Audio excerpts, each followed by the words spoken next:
we're back. HiFi Summit 2021 Q2 Day 5. So this is the final day, and today we have Joe Finn from Parasound.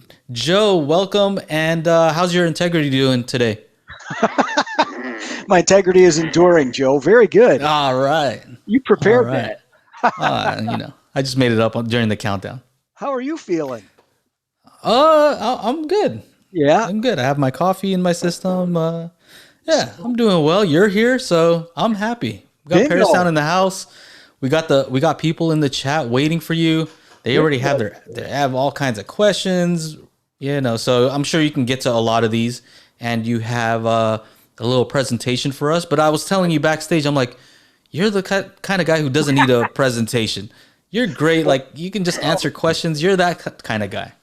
Thank you. Well, I love interacting with people, and I especially love interacting with you. And I really just want to take a moment before we start talking to all your fans and all the folks on the HiFi Summit, just to say thank you, because let's be honest, last year one of the craziest things that's ever happened in my lifetime happened, and you guys really found a creative way to step up and connect us, the vendors, with all these people who are hi-fi enthusiasts and music enthusiasts, and they'd like to, have a question and answer kind of a thing with us. So I just am knocked out by what you guys have done. The three of you kind of banding together, and three cool guys deciding, why don't we team up and join forces. And so thank you so much for providing this opportunity, both for me and the other vendors, but also, for all the consumers out there who just want to be a part of it. Yes, and you're welcome. The other guys are very busy today. It would be great to have them. It's always the more the merrier here. But yeah, why don't you get into it? Okay. I'm sure there's a lot of questions here, so I think the sooner we get to it, the sooner we'll be able to answer questions. Well, do you want to just start with a few questions? I mean, are there some that you want to knock out right? Yeah, let's just. Okay. But first, I made up a little song. Is it okay if I sing this? So it took me some time to write this, but I'm very proud of it, and I'd like to sing it for you now. Joey Mariano makes me happy. Joey. Oh, wait a minute. Now you're going to say I just stole this from John Denver, right? Oh, all right. Well, I didn't know you. Look at you. You stole it from me, okay? You got skills. I thought you were just a sales guy. Now I find out you can play music, you can sing. Air guitar. I don't play real guitar, but I play air guitar. Oh. All right, here's the question. Keeping up with the Joneses. Really wish Parasound would make an 11-channel amplifier. Okay. So thank you, Mr. Keeping Up with the Joneses. We certainly have had considerable discussion about making more multi-channel amplifiers than what we currently have, because as you know, we have three that are basically dedicated, shouldn't say dedicated home theater amplifiers, but we've got two 5-channel amps, a 51 and 31, and I'm sorry, 51 and 52 plus, and then we've got the A31, and they're all selling well. And what we're thinking is we really need to take a more dedicated look at what can we do with additional multi-channel amplifiers. So thank you for prompting us. It's a good idea, and we're investigating it now. Chris Wyndham says he's amped. Yeah, hey, Chris. Good one. good. Yeah. Adam says +1 for the 11-channel amp. And I think last time you mentioned that you guys, you try to cram as much as you can without compromising the sound quality into these chassis. And so it gets a little tricky when you start adding more and more channels. The box has to get larger if you use the same components as you do in your other ones. But now, I know you have some Class D stuff. Maybe it's a possibility. Well, that's really how we would have to do it, Joe. I mean, I think in a practical sense, if you take all the components that are in an A51, let's say, and double it, you literally have to double the size of the chassis. You couldn't do that width-wise. You've got to do it height-wise. So we have to figure that out. And that's only a 10-channel amp, not an 11. So Class D, as you've just mentioned, is something that would open up some possibilities for us. The other thing I want to make sure I mention to all your listeners, though, is that, and people do this all the time, they combine, so let's say you have an 11-channel system. You could use an A. There you go. So now you're on our website. You Yeah. just you could use an A51 for 5 of the channels, and then maybe something like a ZM12 and combine or stack some of those channels together, and then you would have 6 of those, and so now you've got essentially an 11 channel system from Parasound. And people do this frequently. Make a 7-channel system by taking an A52 plus and let's say an A21 plus. Boom, done. So Yeah, yeah, I have the this one right chassis. here. Yeah, so the chassis size that you identified really is kind of the core issue if we want to stay in the Class A B world. Hmm. And going to Class D will open up quite a few options for us. Yeah, because look at some of these, the 2-channel power amplifiers. Now, see, this is like real slim, very, very nice. I Yeah, like that. And you that can one, see what happens when you go to is this a Class D? that one's actually not Class D, but No. it's a 90 watt What? amplifier into 90 by 2 into 8 ohm load. So Okay. it doesn't need as big of a transformer. The problem, of course, Joe, with Ah, our bigger products, and I'll show you this in the presentation I put together. yeah. Now you start getting into really big transformers to be able to deliver all the current that you want to deliver. So Okay, this one though is definitely yeah, Class D because it yeah, says it right there. And see, there we that's go. right. That's right. So that's an integrated amp. That's got all the preamp functions and the amplifier inside. So Class Uh, D is a much more space efficient way to go. No question about it. Not sure who this guy is. David Solomon. He says Joe Finn rocks. So does Parasound. Never seen that guy before. I met him in 1986. He came up to a Bang & Olufsen seminar that I was leading, and right away I thought, and by the end of the first day, I said, that guy's going places in this industry. He's really got enthusiasm. So, did you have him Yeah, on a couple days? I've had him on before Okay, on the Daily HiFi, but yeah, he's in a good space. A lot of people want that high res lossless streaming, so right. he's doing well. They Let's want, see what they else. want a good source. Okay, next. Bum, bum, bum, bum. Yeah, so some of these people are just saying that they have other amplifiers because they wanted it Yep, all in one. yep. Um, yeah, Gonna have to look for it. you're gonna Hey, have. regular guy. Man, that's good to have so much equipment. You don't even. What do you have in your home theater besides Parasound amps, or do you not have a home theater set up? So right now, I don't have a home theater set up. We're kind of redoing the basement a little bit, and I want to put one in. But right now, I just have a 2-channel system. I've got Hmm. a Marantz. Let's see if I can think of the name of that CD player slash disc player. SA10, which is an awesome CD player. So I use that a lot for my source. I do have, a TV, of course, hooked up to it, so you can still get TV sound through the speakers and so forth. But yeah, Ariel, good question.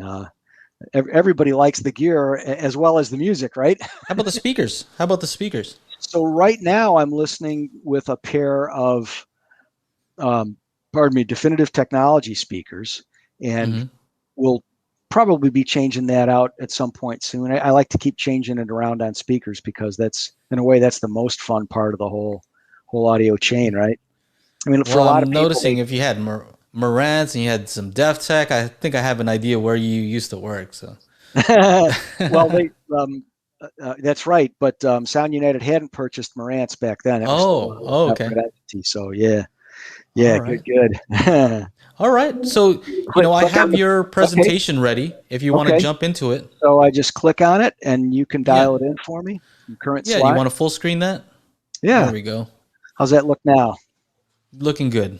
Beautiful. Thank you so much, Joe. It's good that you're an IT guy because you make this easy for a guy like me who's not so IT focused. That's what you guys pay me for. So we want to just start off and talk a little bit about what makes for great value in an amplifier, because I think a lot of your listeners, Joe, probably know that we don't make the most expensive amplifiers in the marketplace by a long shot, but we also don't manufacture the most entry-level products either. We kind of go for the space where I think a lot of people want to be. They've tried entry-level products. Now they'd really like to go all the way up, but maybe they don't have the money, or whatever else is holding them back. So they're looking for That's what I somebody like who's about you, all about. Joe. Yeah, That's what I like about you. You're like the old school sales guy who really places the product. You let them know exactly where lies, right? So some people will tell you their product, no matter what the price, is the best.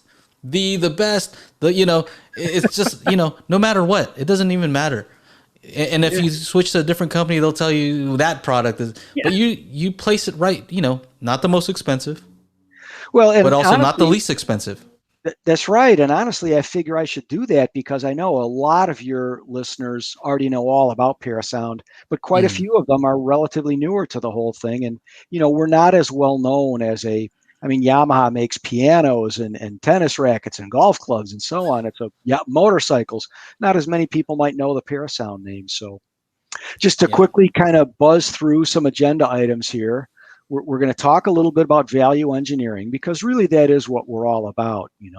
We want to listen to the absolute best and absolute most expensive things that are out there, Joe, because that's the way that we educate ourselves to try to make a product that comes as close as possible, for more modest money. So we'll talk about Hmm. that. We'll talk about Rocky Mountain Audio Fest, where we're going to really have our first opportunity to premiere the JC1 Plus for the public. And then we'll just Awesome. talk about what makes for great value in an amplifier. And we're going to take up a question that many of your listeners probably listened to the Villa Man Yeah. when he was on with you guys on a Monday night, about 3 or 4 months ago? I don't even remember. But Michael Yeah. raised a question about, well, if I put a better amp into the system, can the average person hear the difference? And we want to tackle that a little bit too. So Yeah. Keeping up with the Joneses says Joe Finn speaks the truth. That's what I enjoy about him. And yes, he does speak the truth. And so do I. So we'll see. We'll see what cool, happens. cool. But first, one of everybody's favorite topics, giveaways. Yes. So, Joe, a Yes. lot of research has shown it's about 7% better sounding when it's free. So, Oh, really? I I always thought that it was anytime I had to spend my own money and like the pain of spending your own money, saving up, to me that makes everything sound better. well, I always say that my favorite kind of beer is cold free beer because I say, it tastes 7% better just because I got it for nothing, right? So, Oh man. but we, prompted by you a little bit. Hey, Joe, do you guys want to give away some freebies? We said, sure. I mean, your customers have, spent some money, invested some to be a part of this. So we're offering up a new Classic 275 and a new Classic 2125 as giveaways. So And let me just show real quick how to get to this. Let me see here, Chrome. All right, so you go to the HiFi Summit website, go to exhibitors, and click on Parasound. mhm. And after this, we have a room just for Parasound where you can go in and ask Joe your questions. And let's see, down here, enter the giveaway. Enter the giveaway. Boom. We have this one. What is this? New Classic 2125 V2 Yep, and the New Classic 275 V2. yep. So yeah, you have lots of chances to win. So exciting stuff. That's Visit their awesome. website, follow them on Instagram. Yeah. We'll talk, Joe. All right. Yeah, yeah. Okay. So yeah. Good, good, good. Okay, so just a quick 30 seconds or so pitch from me about the best way to increase your musical enjoyment is actually not to go buy some additional gear. The best thing you can do is ask a friend of yours who's also into music, hey, recommend for me 3 records you really like. And I ran through this with you last time around, Joe. So today's 3 choices. I can't tell you how many times I've listened to this Genesis record called Seconds Out. Most of the material is from the old Peter Gabriel era, but it sounds really good. And these guys in concert were fabulous. I've seen them, I think, 3, 4 times now. Seconds Out it's a double album. It's a fabulous live record. Probably many of your listeners know Warren Zevon, the Excitable Boy from Excitable Boy and Poor, Poor, Pitiful Me, which was a hit for Linda Ronstadt and others. This record, there isn't a bad song on it. You will love it. Um, and then for anybody in your listening audience today who remembers the fusion era that happened in the 70s, some of the fusion era bands were so heavily jazz that it was really just sort of more heavily amplified jazz. But some of those bands were almost really kind of pop, music machines that just happened to have horn sections added on. I think Jeff Beck Wired and Blow by Blow, the sister record that they came out within about a year of each other, They really combined jazz and rock in a wonderful way, and Mm. it's easily accessible. People will love it when they get into it. So Very again, cool. just if you ask 3 friends, hey, recommend 3 favorite albums, that's 9 new records that you're almost certain to dig. So just a quick little, and we'll go through 2 or 3 more slides, Joe, and then we'll pause and see if you have some questions for me. But I want to Yep. talk to you about who the heck Parasound is, because again, there's folks who might not know what we're all about. Richard Schramm, this fellow on the left, started the brand back in 1981, but he already had a history. There was a chain called Pacific Stereo when I was a young guy. And Richard, I mean, they had Sony and JVC and the well-known brand names, but Richard was in charge of developing the products under their house brand names. So he'd really been engineering and designing products since the 70s.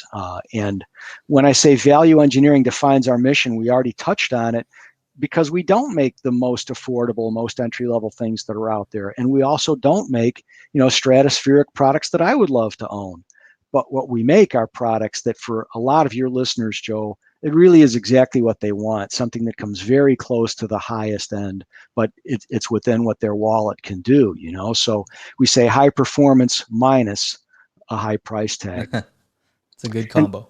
yeah, I think really it's what a lot of folks want, and in many different ways. I mean, whether you're talking about, beer or guitars or all kinds of products, what a lot of people want is, well, what's the closest I can come to the best one without having to shell out the money?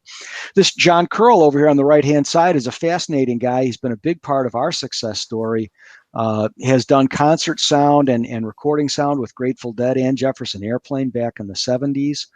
This is a picture of the wall of sound that the Dead used way back then, and one of the first, most really famous, concert reinforcement systems that was out there. Really, the secret of our success, Joe, and for your listeners, how do we do what we do? How do we create high value? A lot of it is the fact that we engineer everything in San Francisco. So some of our competitors actually, sort of parcel out even the engineering part of it. We engineer these products ourselves, but we manufacture with 3 vendor partners in Taiwan. We don't simply shop it to whoever's the lowest bidder to build the product for us, because that runs into quality control issues that we don't want to deal with.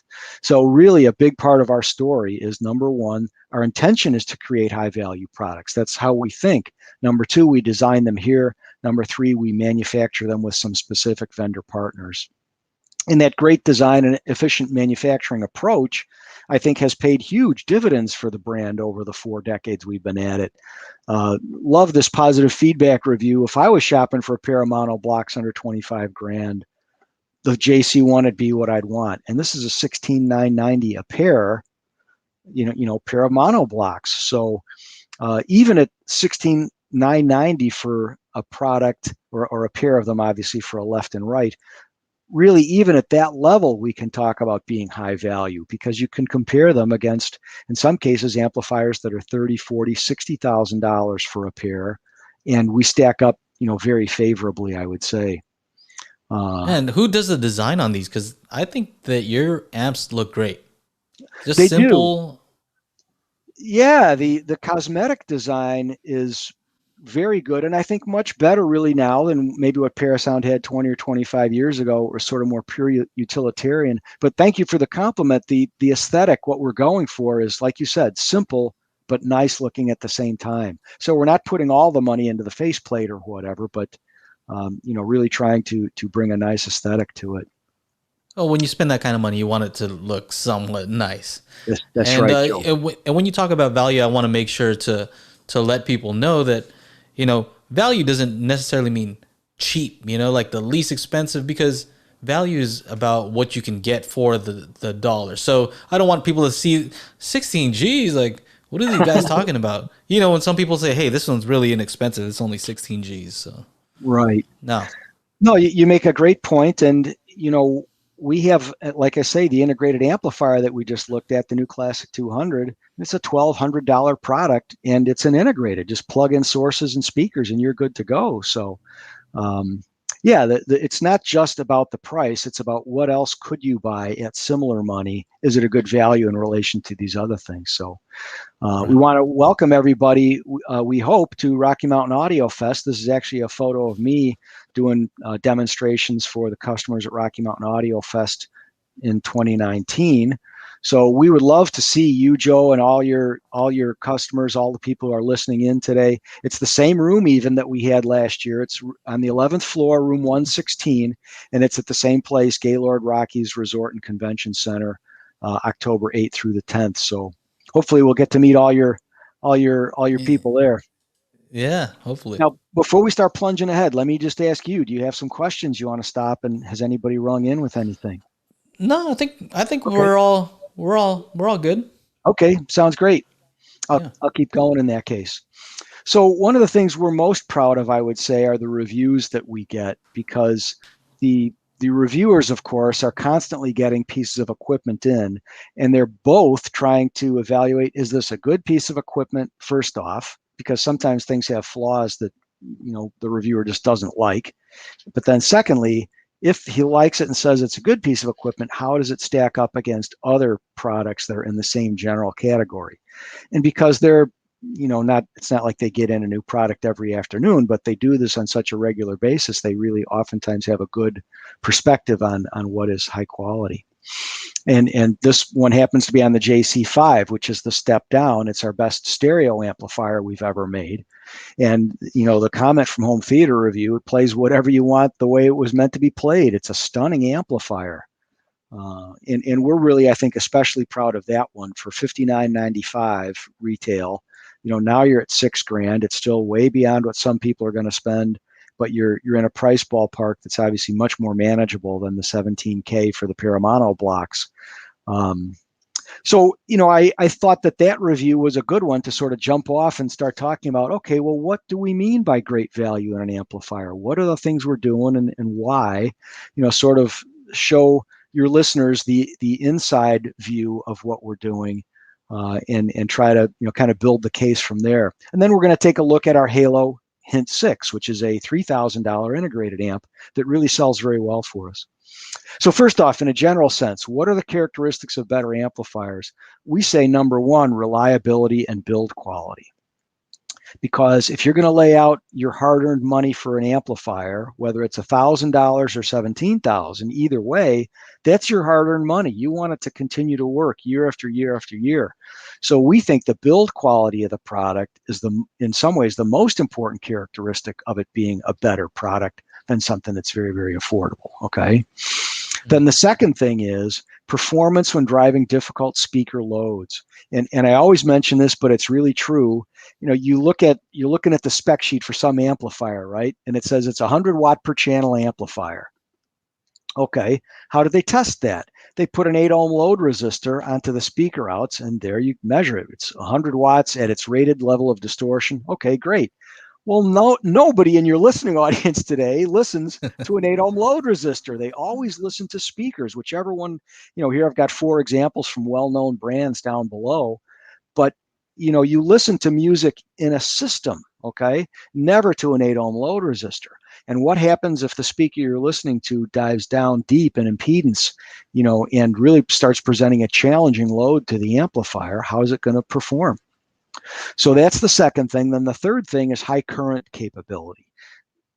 And anybody can say we've got 100 watts or 150 watts or whatever it is, but in a lot of ways that doesn't tell you the full story about what you're going to hear when the music and, again, the loudspeakers get demanding, because that's when you've got to deliver a lot of current, not just a lot of wattage. So that bit is important.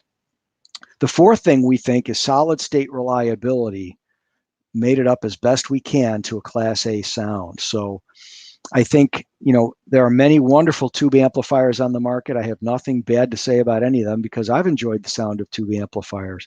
But I think even some of the tube vendors would acknowledge that a solid state amplifier, by and large, is a more reliable device. There's fewer things that need to be replaced as time goes on. But what tube amps are good at is giving you a lot of Class A sound. So there's that sort of characteristically smooth low distortion sound that you get from a Class A amp. We want to give you as much of that as we possibly can before crossing over, into Class B. The last thing we think is a characteristic of a great amplifier is it should be neutral. Let's be honest. I mean, this is the inside look at the Halo Hint 6 that we're going to talk about a little bit later. We don't know whether you're mating it up, with Klipsch or with Kef or with Martin Logan or with Focal. We have no idea what speaker you're choosing. Some amplifier vendors will kind of literally put in a bit of a smiley face, or the amplifier is meant to exaggerate one part of the tonality versus some other part. And we don't want to do that. We want it to be as neutral as possible so that if it sounds great with the speaker you own today, Joe, but now a year from now you've come into a little bit more money, you've got the lust to trade up, we want it to sound great with that pair of speakers as well. And I think that part is really important, because if you're mating the speaker to the amplifier, that just doesn't seem right to me. Because what if you change one later on? What if you change to a different pair of speakers later on? So those You are can't four make my things. crappy. You can't make crappy speakers sound great. Well, I have to say, since you asked the question, when I was at Polk Audio 30 years ago, we had our entry-level bookshelf was a $199 pair that was called the Model 4A. And for what it was really a decent little speaker. But of course, in the listening room, these guys had these massive, I think at that time they had threshold amplifiers when I worked for them, and speaker cables this big and all the rest of it. And I went in there one day, Joe, they had those little 4As on what must have been 10 grand easy worth of associated gear. And they sounded incredible. I couldn't believe it. So that was really the first day that I fully woke up to the idea that the quality of amplification matters, even if the speakers aren't the ones that you're ultimately going to want to have. You would make them sound their best. You would have been floored by how good those little 4As sounded that day. So what are some of the things we're doing in here? Massive power supply is always something that's characteristic of Parasound, because we can't deliver a lot of current unless we've got the vehicle for doing it. So, it really kind of starts there. If we're going to deliver a lot of current, we're going to need to have big caps like these four right here. These are Nishikans. And because we want the transitions to be handled smoothly, so they have to do their part in storing the energy, but we're also going to be generating a certain amount of heat with all these output devices we've got lined up here. So we have to have those output devices, attached to a lot of heat sinking so that we can get rid of the heat. Certainly our amplifiers don't run as hot as the average tube amplifier, not by a long shot, but because we're trying to give you as much Class A sound as possible, we're ramping up the heat, ramping up the not the current exactly, but we're ramping up the bias. Sorry, it took me a second to come up to it. And that's where you get this, higher Class A operating range, and where you get less of the odd order harmonic distortion, because, third order harmonic, fifth order harmonic, seventh order in our tests is particularly bad. You're going to get a certain amount of harmonic distortion from any amplifier. It's just inevitable. But we want to minimize those odd order harmonics as much as possible, because that's where you get that fatiguing, really is the best way to say it, kind of a sound, that distortion just kind of wears on you. And after a while, you just want to stop listening and go do something else. Minimizing odd order harmonic distortion, we're extremely passionate about that. What you wind up with, of course, is a better normal listening level, sonic signature. You don't have to crank a Parasound amp to say, boy, it sounds really good. Because to be honest, most people don't listen cranked most of the time. It's kind of what we do, when the favorite song comes on, or when we're having a party or whatever. So more musical enjoyment regardless of the volume level that we're at. By the way, just to click back one slide, we also put these big rack handles on the back. Obviously, we put the rack handles on the back so it doesn't interrupt the front panel appearance, but we really do want you, for safety's sake, to use the handles when you're mounting it into your cabinet or rack or whatever it is. Obviously, the best way to go. Yeah, they're heavy. The A52 Plus that I have, the box is just huge. I mean, that's one thing I gotta say. When you ship it, I don't think you have to worry too much about it getting damaged, because the box and the airspace in there was pretty massive. So Yeah. The boxes get torn up sometimes, but generally the amplifier doesn't. It's pretty rare when we actually have one that gets damaged. that's Um, awesome. yeah, and we need to do that because, obviously you're not going to be happy if it shows up at your house kind of smashed up. So we know that we're putting heavy components into the product, so we've got to do what we need to do to get it They're there. heavy, all right. Yeah, that's right. So just to show, this is the JC1, the original that came out in 2003 that spent, I believe, 13 years on the Class A stereophile recommended component list. And this is the new JC1 Plus that will be, like I said, playing for your listeners at Rocky Mountain Audio Fest if they make it. Are you going, Joe? You going to be there? I don't know. We'll have to wait and see. Maybe. Yeah. We'll have to wait and see. I don't know. Okay. Maybe. Hopefully I'll get to see you there. Yeah. Yeah. So just Here's a quick question from Reginald. Asks, what is the Class A output of that amplifier? Yeah, so the Class A output that the JC1 Plus is capable of, I want to say, is 25 watts. The Class A output of a JC5, I want to say it's in between 12 and 18 watts. We don't necessarily spec it for all of our products because, in a way, Joe, I don't want, or we don't want for people to start associating like, oh, that's how I know it's a good one kind of thing. As a sales guy in the 80s, working the retail sales floor, so many people would come in and they'd talk about how they needed to have 100 watts or whatever. And, you realize that particular wattage rating, I mean, if that's what the guy wants, of course, I want to show him receivers capable of that or more, but it's not necessarily the thing. We talked about efficiency a little bit, and we'll talk about it further at the end of this presentation, but how efficient the speaker is matters so much more. So we don't necessarily spec actually the amount of Class A, in a hard number sense. But absolutely, I think if you listen to our amps versus their competitors, so frequently we simply sound smoother because our desire to give you the smoothest output, that we can. Yeah, and if you have a pretty efficient speaker, you Yep. can get a good amount of volume out of that 25 watts. Oh my gosh, yeah, you would almost never, if you've got an efficient speaker, like we were displaying at Rocky Mountain 2 years ago with the Tecton Moabs, or I know Michael has owned Klipsch La Scalas. I don't think he still has them now, but you would almost never would you be out of Class A because at 25 watts with those kinds of speakers, you can get it just roaringly loud. You're really doing a number at that point. Yeah. So, just to compare the JC1 Plus versus the original JC1, it's a 20% larger power transformer. We've got 6 of these gold tune filter caps that we discussed earlier versus 4. So 50% more, 33% more of the Sanken bipolar output transistors because we've got 24 of those instead of 18. Much higher peak current capacity. We go from 136, I think, to 180 amps of peak current, significant power increase. So yeah, you look at the numbers and you realize how much better it is. Do you have other questions right at the moment you want to take, or? No, you're good. Okay. All right. So we'll keep going.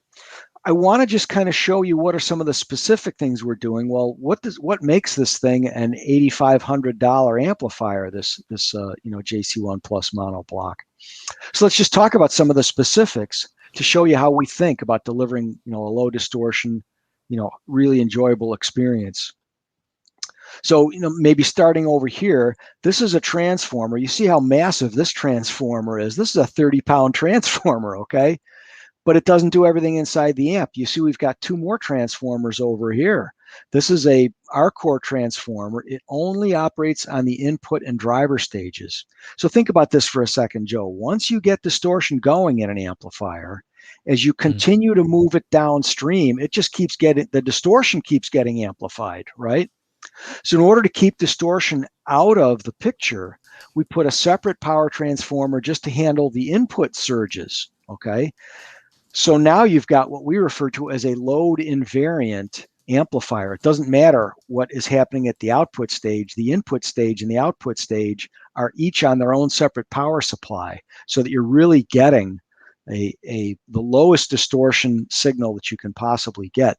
Amplifier vendors tend to concentrate on the output part, but what if you're giving it a somewhat distorted signal already? We became very aware of that, or I should say John Curl really became very aware of that in his discussions with Richard as this amp was being designed, and that's how we're dealing with, keeping distortion out of the output stage. And there's even a separate power transformer just for the auto turn on and protection circuits. So we're really kind of obsessive about this, keeping the distortion component out of the output stage. It's the best way to give the cleanest signal you can possibly give. And frankly, that's where some of these reviewers are comparing the JC1 Plus against far more expensive amplifiers and finding that it hangs right with them. These are the 6 Nishikon Gold Tune filter caps that we use, capable of tremendous reserve. And again, it's the peaks in the music that you'll most tend to notice the distortion, right? So there was only 4 of them in the original JC1. This circuit board, it's the circuit board. This is the input stage circuit board, okay? And you can use almost any material, for an input stage circuit board. But what we found is that this material called FR408, which was actually developed for aerospace applications and is still used in those applications, of course. It's got the best properties of keeping distortion out of, getting into the listening experience of any material we've ever seen.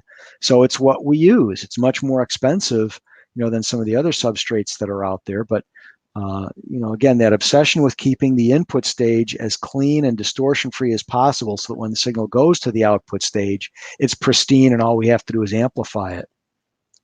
These 2 devices right here, you can barely see them because this is a directly top-down view, but these are custom by the music rails that are actually active components that are sucking up any stray distortion that's happening in there.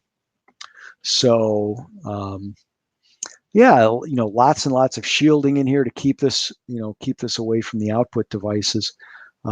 You can just kind of see there's a ton going on inside the amplifier. And when you make an amplifier like this, it's a tremendous learning experience that you can take into, the next product that you develop. So that's one of the real benefits to us as a manufacturer of, we keep pushing the envelope and designing better and better products, because now you can make your more modestly priced products that much better.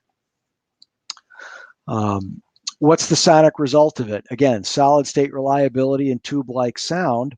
The imaging that you get when you're listening to a pair of JC1 Plus in your favorite speaker is just amazing. And you sort of expect that you're going to get from that amount of power, 1,300 watts into a 2 ohm load. You expect that you're going to get great bass, and you do, but you really get this also very smoothly extended top end. And the dynamics too are just fabulous. So the imaging, the dynamics, great bass, all that with solid state reliability. It's really a marvelous listening experience. 2 hertz bass extension, they're saying. Yeah, down to 2 cycles the amplifier is capable of. Your speakers almost certainly can't reproduce that, but the amp is capable of doing it. So you're either going to get some beautiful sound, or if your speakers can't handle it, you're going to get smoke coming out of your speakers. Well, I was on the phone with a customer a couple of weeks ago who was a little disappointed that he has I won't mention the brand name, but it's a very well-known, respected brand name, and he was mad because he smoked them. And I said, well, it happens, man. The good news, of course, is that speaker vendor covered it. They sent him new drivers. Yeah. So, but now let's step out of that realm, because again, that's more money than a lot of your customers are.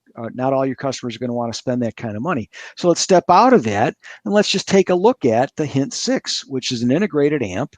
So again, the definition of an integrated amp is you take a power amp like a JC5 or a pair of JC1 Plus, but you put all the integrated functions back into it. So all you need to do is hook up speakers and hook up your sources, and you're good to go. Let's take a look at all the things we're doing in that much more expensive product that now you can buy at $29.95, pick your favorite speaker and get going. Because, to me, I think this is one of the most fun parts about representing Parasound is that we can take those technologies from the most expensive products we make and put them in the least expensive ones. There are very well-known and very well-respected brands of amplifier out there, Joe, that they just kind of don't make anything below a certain price point. You have to pay up to this amount of money or you don't get that brand. You move over to something else. We can take the technologies in those very high price points and put them into much more affordable products. So because the design approach is really the same, this is every bit a Halo product. So massive power toroid, absolutely. Great big heat sinks, absolutely. Lots of output devices, you see those all here, absolutely. Great big capacitors, of course, not as big as the ones that you'd find in a product like a JC1 Plus, but great big capacitors for to handle the brief transitions, the peaks, absolutely. And all made it up with an extremely flexible preamp. So, again, probably some of your listeners are not that familiar with what a Hint 6 is all about, but let's just look at some of the things that you get on the back that make this such a desirable product for so many of our customers.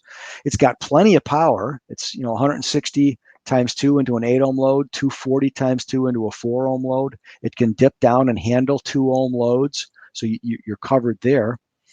You answered one of the questions that was in here, which is, can it handle? Is it stable below 2 ohms? Yeah, I mean, I would say, depending on how high of maybe your listener wants to ask a more detailed question about which speakers and so forth, but I wouldn't hesitate to use this. One of the more challenging brands out there in terms of impedance is Magnapan. And we've got lots and lots of Magnapan customers who own the Hint 6 and before it, the original Hint, because it is very stable into, very challenging loads. And so, yeah, I think almost all of our amplifiers you can comfortably use with really some of the most challenging speakers that are out there and get a very satisfying result. Obviously, again, it depends on what. It's so difficult to talk about volume, Joe, because what might seem like a very loud volume to you might not be so much for me, or vice versa. You can't really quantify it easily. But depends on the speaker, the room, all kinds of stuff. The room, yeah.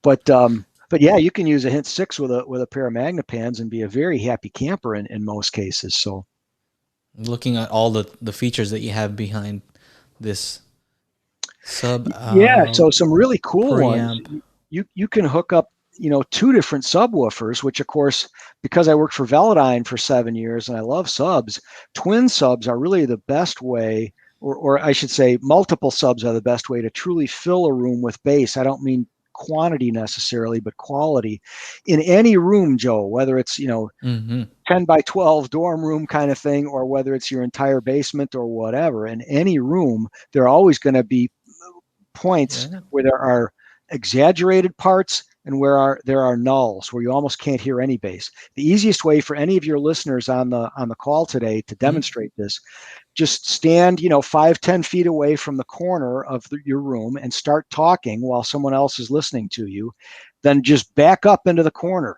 The person listening to you can immediately hear how much sort of chestier you sound. You don't even have to have a stereo to demonstrate that there are peaks and valleys, in bass reproduction in any room. So being able to operate twin subwoofers is really a nice benefit. And of course, you see here right in the middle, you can pick the crossover point for the subs, or you can just switch the crossover off. If you've got sophisticated subs, they have really nice crossovers built into them. You can just switch ours off entirely.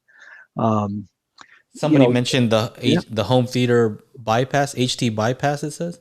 Yeah, home theater bypass is really cool. So let's say you're shopping for a home theater, Joe, and the salesman's doing a great job of, boosting you up. Here's Phil calling me. Oh, okay. I'm just going to hang up on him. Oh, no. He'll forgive you. Yeah, he doesn't realize I'm still on doing this deal. So if he calls back, though, I'm going to tell him, hey, I'm on with Joe and Tell. Yeah, that's okay. But Phil's cool. Yeah, he's a good guy. Yeah, for sure. I've known him for like 20 years now. He was actually, I was working for Sonance and he was repping Sonance in the San Francisco Bay Area Man, you way worked back then. everywhere. I've worked at a few places, yeah, and really feel blessed because most of them were very good work experiences. I've only had a few that kind Yeah. of turned ugly. Yeah, we'll talk about that later. Yeah. So you Uh, have what's the HT bypass? okay, so home theater bypass. The salesman is doing a great job. He kind of keeps stepping you up. You get to a point where you're maxed out in your budget. Okay. But you'd really like to have a two-channel listening experience as well. Well, think about it. You've already invested in a really nice pair of left and right in your home theater. You've already invested in sources, right? And you've got those sources all hooked up. If you want to, you can simply hook up a Hint 6 and use the home theater bypass button on the remote control. So now you've got either your full, let's say it's a Yamaha receiver or maybe Yamaha receiver with an A52 plus, like you mentioned earlier. You've Mm-hmm. got that full experience, but now you want just a two-channel experience. So obviously you've got an A52 plus. You're not going to be working with a Hint 6. You're going to have Yeah, some of our better products, but sure.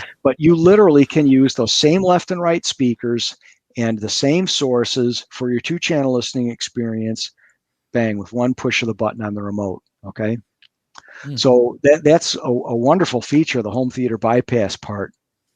And, it's really a great value kind of a proposition. Oh, Go ahead. good question here by Yeah. M. Patogo. Is the sub crossover on the Hint 6 both a low pass and a high pass for the built-in amp, or is it just for the sub? No, it's just for the sub. Yeah. Okay. Um, but, you've got preamp out controls here, and you can also do crossover on that as well. So, you might start out with a Hint 6, and then one day, Oh, look at all of a that. sudden you got the big bonus and you want to add a JC5. Well, go ahead and do that. So Oh, you've got a ton of flex. Yeah, I mean, there's tons of flexibility with this thing. You've got 4 different digital inputs, a couple optical, 1 coax, 1 USB. You've got 5 analog inputs plus a 6th one, the phono input, and it's a very nice sounding phono stage in here.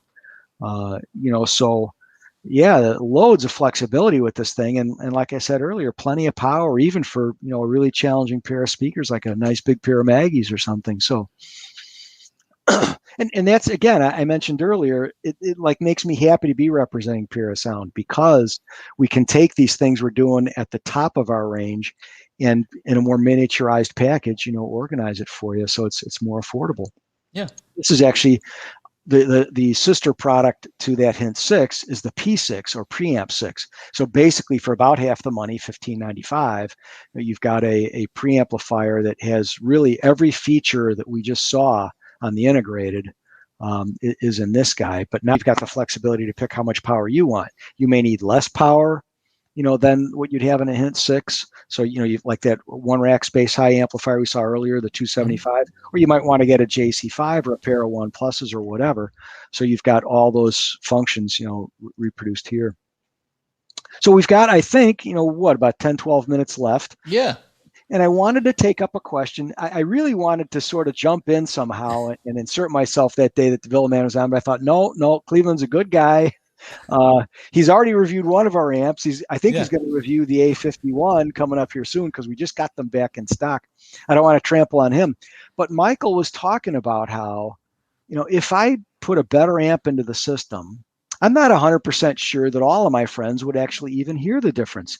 And you guys all kind of went back and forth a little bit on whether a better amplifier really is audibly superior. So it's a great question. And I just wanted to offer our take on it for your customers. All right. You're going into dangerous territory, Joe Finn, Yeah, because I'm an honest man too. Let's go. yeah. I know you can handle it. Let's go. No guts, no glory, right? You got to take a risk in life. But, what I realized was I don't think that there is a simple yes or no answer to the question that Michael was posing because you could say, for example, again, Joe, like let's go to 31 flavors, right? Let's go get an ice cream cone. Well, I Yeah. can ask you what your favorite flavor is, but if my favorite flavor is different, I can't prove to you that that the flavor I like better is actually better. We could do a little research and we could show, that 8 out of every 100 customers that come in buy Rocky Road and 6 out of every 100 buy, French vanilla or whatever it is. Those Yeah. are the facts of how many they sell. But as far as proving which one's the better one, to some extent, it's up to you to say, no, I like Rocky Road better. Okay. Regular guy audio says honest answer, Joe. Well, there's two Joes, so I'm not sure who you're talking to. You're gonna get an honest answer from both of us. So let's go. Yeah, I think so.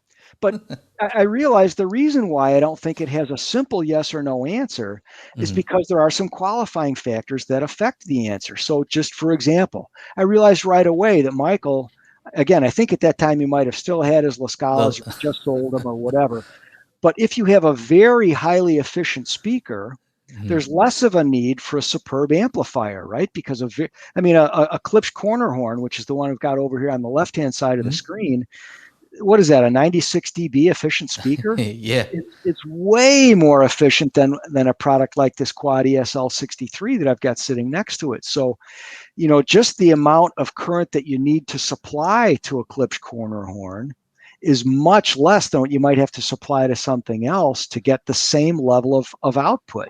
So the efficiency is the first thing you need to talk about. The second thing is the speaker impedance load. This is not only a very efficient speaker, a corner horn, or really most of Klipsch's products, I would say, but the impedance doesn't dip down to a 2-ohm load. If you've got a really challenging impedance load, and we talked earlier about Magnapans or, a product like this Martin Logan, not only might the lesser quality amplifier not sound as good, but it may just shut down entirely if you're trying to drive a very difficult load, a regularly down into 2 ohms impedance. There are products that you should not be using with a speaker that's nominally rated at 4 ohms, right? Because it may just shut down, never mind not even sound as good.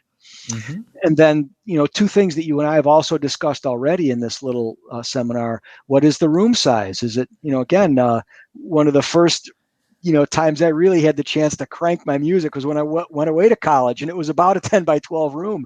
My roommate Bernie had this really nice sounding system, and we could crank it, man. We could drive it. Well, again, when you're really driving the system hard, more of a good amplifier's benefits will become apparent because the inexpensive amp will start just crapping out, right? And so both the room size and then the listening habits. Are you a total background listener? Maybe your parents, let's say they like smooth jazz at very, very almost, just backgroundy levels. Maybe they wouldn't notice the superiority of a better amplifier as easily as you or I might, okay? So having said all those things, the reason why we do things like make amplifiers with a 30-pound stump puller of a transformer in there, and then we put 2 more transformers just to keep that one for the output stage, is with a product like a JC1 Plus, your speaker selection is virtually limitless. You can put any of the most challenging speakers that are out there and have no problem because we can drive a beastly load. So having said all that, Joe, this quote, which we got from one of our customers in 2019, we get quotes like this regularly. The guy just wrote an email to us telling us how happy he was with his A21 Plus. And one of the things that he wrote was, I literally just kind of copied and pasted this into the PowerPoint that I was doing at that time. It transformed my speakers. It made them sound better than I've ever heard them sound. We get that a lot. So I think the right answer to Michael's question is, to some extent, he's got a point. Not necessarily every listener in every situation will hear all of the benefits of a better amplifier, but we get this kind of thing all the time. Made my speakers sound better than I ever heard them sound. 820, this is a positive feedback review from the same year, 2019. It's exceptional, provided an awe-striking feel. So I would say, certainly in most cases, people will in fact be able to hear the difference. But Michael's got a point. Sometimes people won't, depending on I think these 4 factors. So I'll chime in and I'll say the thing that's a little bit counterintuitive is a lot of times these new smaller bookshelf speakers that are trying to extend down, have a lot of bass, even though it's a small enclosure. Hoffman's iron law says if you have a smaller enclosure, you want deep bass, guess what you're sacrificing? Sensitivity and efficiency. And what you end up needing is power. And so it's counterintuitive. Typically the bigger the speaker, you think, I need more power. Sometimes not. It's usually the opposite of that. And that's maybe why those small Polk speakers that you said sounded so awesome. Maybe they needed some power. But yeah, it depends on your speakers, your expectations of how loud it goes. And so I'll give you two answers. These guys are demanding an honest answer, and I'm always honest. I think you're always honest too. Yeah. Integrity endures, huh? That's People can right. see through it. They'll see Yeah. through it if you're not. Okay, so here it is. Depending on the speaker, maybe you might not be able to hear the difference. You might be able to get away with your AVR depending on the speakers that you have. And for me, I ended up purchasing the A52 Plus from Hmm. you. I Hmm. get all kinds of stuff. I don't need to purchase it. I have amps. I have AVR. I have all kinds of stuff. Yeah. But why? I did because I review speakers, and I don't know the next speaker that's coming in. Hmm. And I never want anybody to say, well, maybe you're not getting the most out of that speaker. But almost always, sometimes I'll have a problem maybe with a manufacturer, and they'll say, I don't like these speakers too much. Maybe you don't want me to review it. And they're like, well, what kind of amp do you have? Running it on Parasound A52 Plus. They're like, oh, okay, never mind. See, like you can't say anything about that. Yeah. I know what they want to do. They want to say, well, you probably need more power. Hmm. Nah, that's immediately they're like, "Psst, quiet. Yeah. Yeah. Very good, Joe. A friend of mine from the industry contacted me about one of our really pretty modestly priced amplifiers. And I wrote him back, email. I said, well, it's a good amp, but what do you have for speakers? He didn't Hmm. have the most expensive pair of speakers, but a nice pair of speakers. And he kind of talked about how he wanted something better than what he had, but he didn't really want to go too high. I said, Yeah. look, it sounds to me like for you, why don't you try an A23 Plus? Because it's our least expensive Halo amplifier. Mhm. It sounds like you don't need anything, much more than that, but I think you'd really like it because it's going to sound better than that lesser expensive one in our Mhm. brand that you were looking at. He said, okay. He Within 2 days after he got it, he sent me 4 different emails telling me how much he loved what he was hearing from his speakers, with this new amplifier. So, Do you you know, see do you see the yeah, questions on the screen? If you minimize your I, PowerPoint, you should be able to see. well, I'm done with the Oh PowerPoint yeah. now. If So, you minimize, you should see us yeah, here. I just have And like a little thank you thing. So we got questions now. I can. yeah, so you see on the screen there, there's the Honest Joe Hour is what this one's called now. That's what we should Thank have you, True named it. Voice of Reason. Um, another thing to add to that question, does the sound of the amplifier make a difference? And I think it's different than what other people want or what they expect, which is like huge swings in the sound of an amplifier. And we always say, what, the amplifier should kind of get out of the way. I don't want it to introduce any new sound that, if you have a bunch of good amplifiers, I'm hoping that they all kind of sound like nothing, like they shouldn't introduce their own sound. That's right. So That's right. Linear, right? and here's one situation, I'm just talking real world experience. I get to play with a lot of this stuff. I got to test out some small speakers. They were like very small clones of the, what is that, I don't know, LS35A, a clone of an Yeah, yeah, LS35A, yeah. tiny little thing.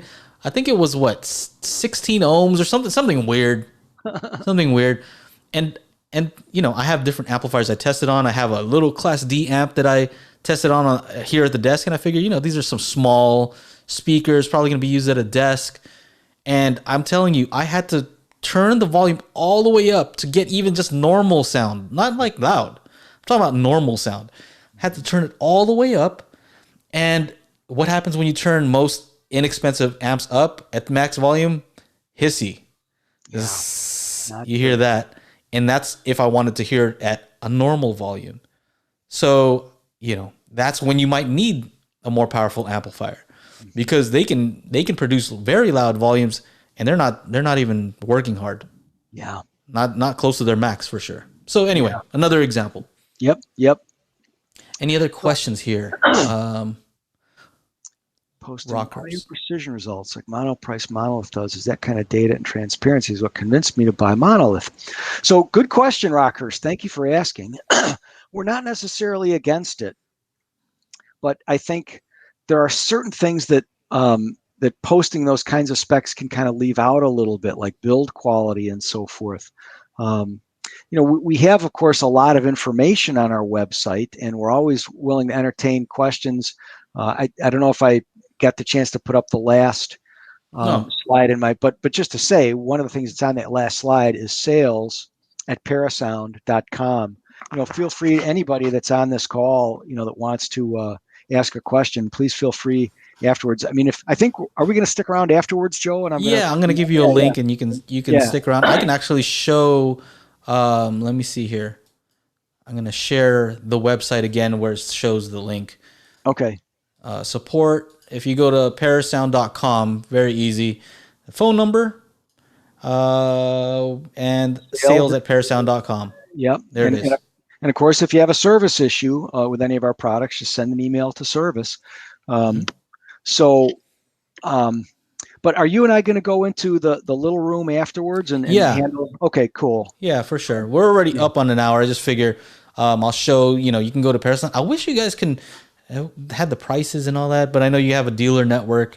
But I'm surprised. Like, I think a lot of people would just go here, say, you know what, this is the one I want, and buy. But anyway, that's for another discussion. Yeah. Any other questions here? Let me take this off here. Okay. Any other questions? I think somebody had a question before that I wanted to answer, but it was okay. Let's see. Let me go back and look for it. Take your time, man. For Joe, I got all the time in the world. I do. Okay, here we go. As long as you want. Adam. Okay. Any options or plans for a small 2-channel desktop amp? That's funny. I could have used that when I was testing out those speakers. Yeah, so we have some amplifiers actually in our brand now that would be appropriate for that. Joe, are you still able to pull up the website page that you had? Yeah, let's do it. A product like a ZM2 it's very stable. It can actually run. It has the outputs for a separate subwoofer. So yeah, so go all the way down to the bottom, Joe. There we go. No. Oh, I'm sorry. Yeah, one up. Yeah. So it's there was Zone Master. Right. Zone Master 4, Zone Master 2. Just click on that, and we'll click on the back of it. I think of this as really an excellent product for that kind of application because you can run a subwoofer off of it if you want to. You've got, the crossover built in there. This is only 1 rack space high and half rack width. So obviously the problem with a desktop, of course, is you can't put a big old JC5 won't work well on the desktop, right? Yeah. But you've got quite a bit of flexibility actually with that amplifier, and the ability to make a small pair of speakers sound really good and protect them because you've got the 80 hertz crossover there if you need it. What's MSRP on something like this? $499. What? $500. Yeah. It's a $500 amp. See, I wish you had the price here because I don't know. I get scared because I see all the stuff that's 16. I'm like, maybe I shouldn't be on this site, but yeah. Yeah, no, that's kind of what I was saying earlier is, there are some really well-known, well-respected amplifier vendors that are out there that every year are on the Class A stereophile recommended component list, but they don't make products in a $500 or $1,000 or a $1,500 price category. So this one I think is awesome. The new classic. So I usually, you go here and then let me take this off.